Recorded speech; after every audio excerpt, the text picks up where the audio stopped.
Welcome to the Dog Trainers Podcast, a podcast created by dog trainers for dog trainers or anyone who's ever fallen in love with man's best friend.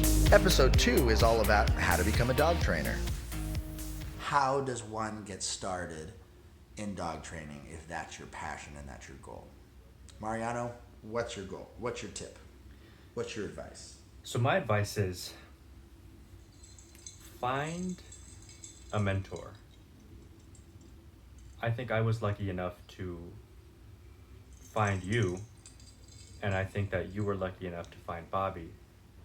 And and the cycle. Bobby's story is he found a mentor as well. So right, and the cycle continues, and I'm sure that goes for any sort of craft since the beginning of time, right? So I would say find a mentor, somebody that you vibe with, somebody who is is comfortable. Like you and I are really good friends, and I love it. We're basically brothers, actually.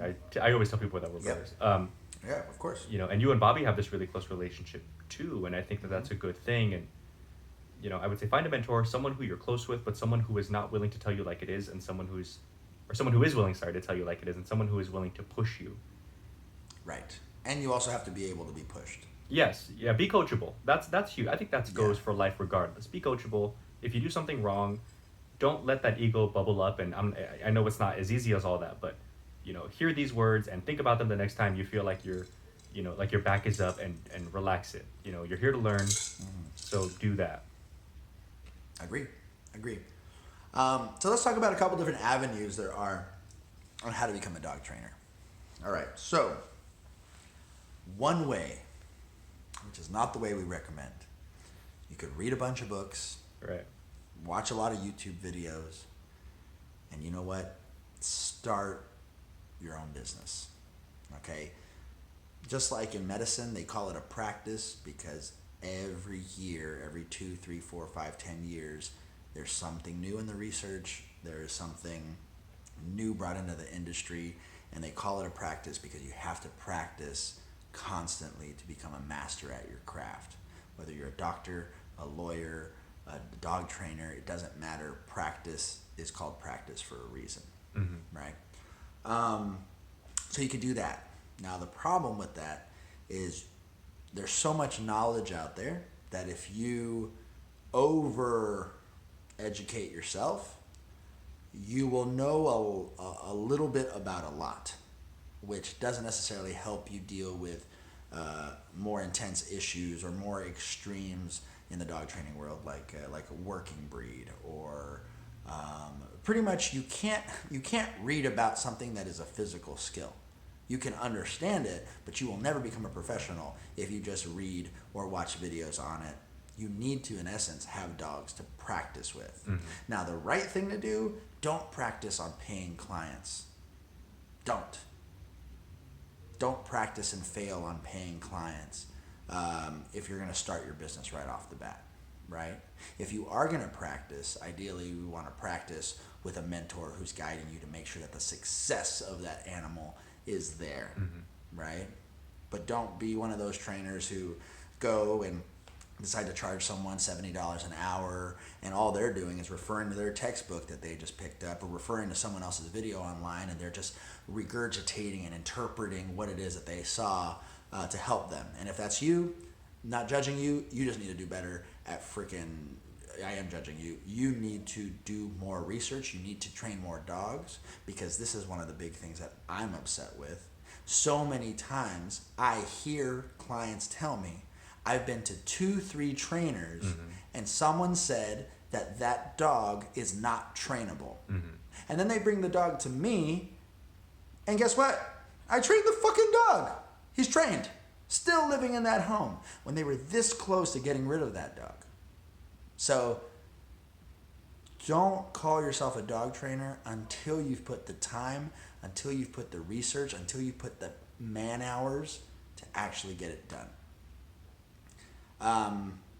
Sorry, that was my rant. Go ahead. That's okay. And you, go ahead. Yeah, he's not upset, you guys. Here, I'm not upset. Let me use words that you were meaning to use.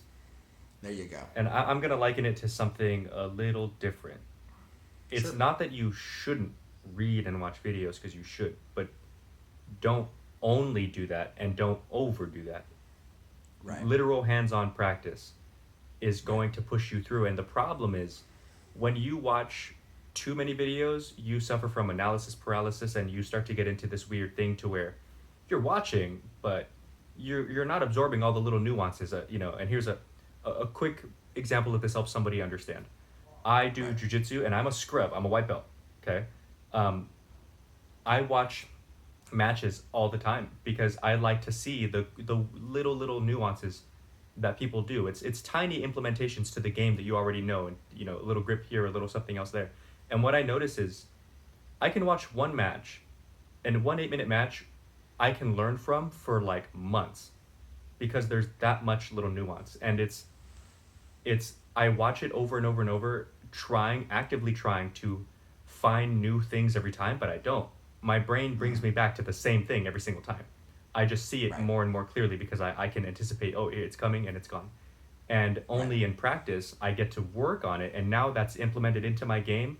Now my brain is free to again find the next thing and the next thing. So Right. what I'm Right. saying Good way is to put it. learn stuff, but then make sure that your practice is on par. Practicing. Yeah, and then learn stuff and Yes. then practice. When you take these giant leaps, it just doesn't work out. I completely Right. agree with you on the point of don't practice new things on your clients' dogs. Don't do Yeah. that. Don't Right. regurgitate information from other people, especially if you don't even know if this is like the right stuff or if that person just has a Right. different communication style than you, so it doesn't sound right coming from you, but it sounds good coming from Right. them. Um, I agree with you. Right. In essence, what we're trying to get at is there's another one to two variables that we would recommend to do. But yes, I agree with you. Research, read books, understand.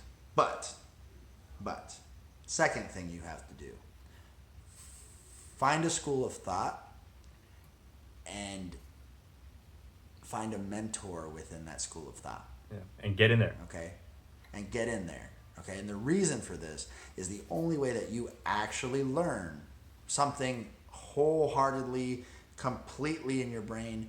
Immerse yourself into the philosophy, immerse yourself into whatever it is that's been developed, right? And understand that discipline to its entirety, right? So I don't care if you start with clickers. Find a mentor for clickers if that's what you believe in.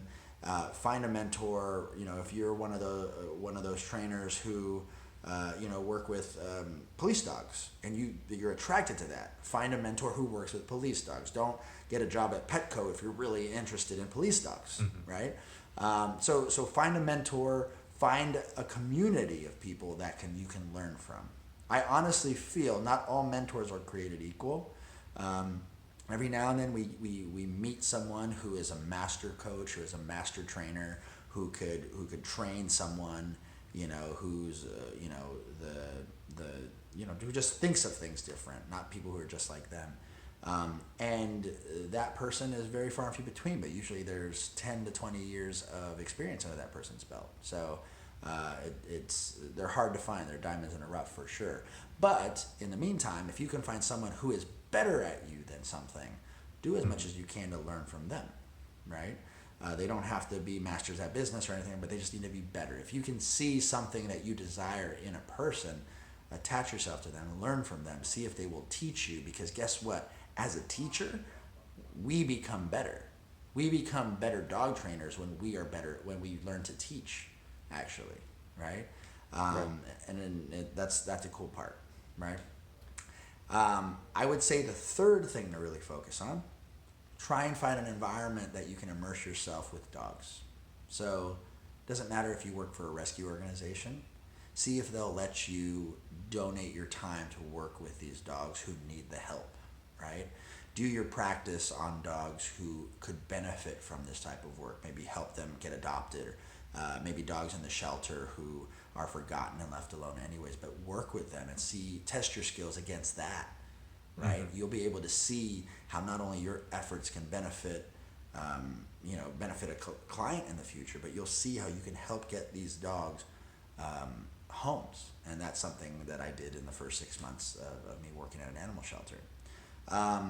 That's one way. You can work at rescues or shelters. Another way is you can work at a kennel, right? Not all kennels are created equal, but if you can find a kennel with a training program attached to it, and you can apprentice with them or internship or volunteer your time with them, do it.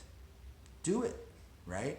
A lot of time, especially in this day and age, people want to get paid for the time that they're spending. I hate to say it, if you want something bad enough, you go for it, right? And I think, Mariano, you're a great story for that. You weren't getting paid for the time that you were hanging around wanting to learn and absorb knowledge. You were just passionate and you freaking went for it. In fact, I had to sign a liability waiver because I wasn't technically supposed to be there. Yeah, you could. By law, he wasn't allowed to be there for 12 hours. So he had to sign a liability waiver just so he could be in the presence of dogs, not even working with them, right? Because at the end of the day, if a dog bit him, then the company, is messed up. So, so the idea here is, yes, fully immerse yourself. You really want to be in an environment where there is turnover, where there are different types of dogs, different breeds of dogs. That's going to be the key. So I think the big trifecta here is make sure you yourself are learning and are passionate about your craft. Read books, watch videos, try and learn from some of the greats. I think that's the important. At this day and age, people don't know who the greats are. Ian Dunbar, Michael Ellis, Barbara Woodhouse, even though some of you guys might think certain things. Cesar Millan. Cesar Millan changed the game back in the 90s. He changed the game. Read some of his stuff. Understand the philosophies that people are doing. I'm going to throw Zach George in there too. Just get the following he has. Yeah, Zach George. He's huge. Zach George is great on the positive reinforcements, like Karen Pryor. Make sure you're doing some Karen Pryor. Who else we got? There's so many. Well, there's my favorites.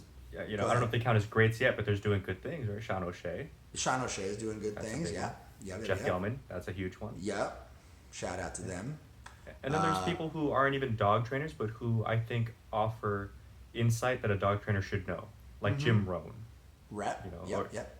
Some positive reinforcement stuff. I don't know if it was him who said it. Tony Robbins. Yeah, Tony Robbins, of course. That was Tony Robbins' mentor, Jim Rohn. But yeah, I guess those types of things that help motivate you. Learn from these greats. Learn from these people who've done stuff, and it's not necessarily just in the dog training world. Think of these people on the internet who are really pushing what hard work really does, because it's so funny. Everything people are preaching when it comes to hard work and business and success, it's all the same recipe, right? It's all the same recipe, and you don't learn that until you've actually gone through it, that you're like, oh, look, I followed the recipe and now I'm successful. Thanks for listening to the Dog Trainers Podcast, a podcast created by dog trainers, for dog trainers, or anyone who's ever fallen in love with man's best friend.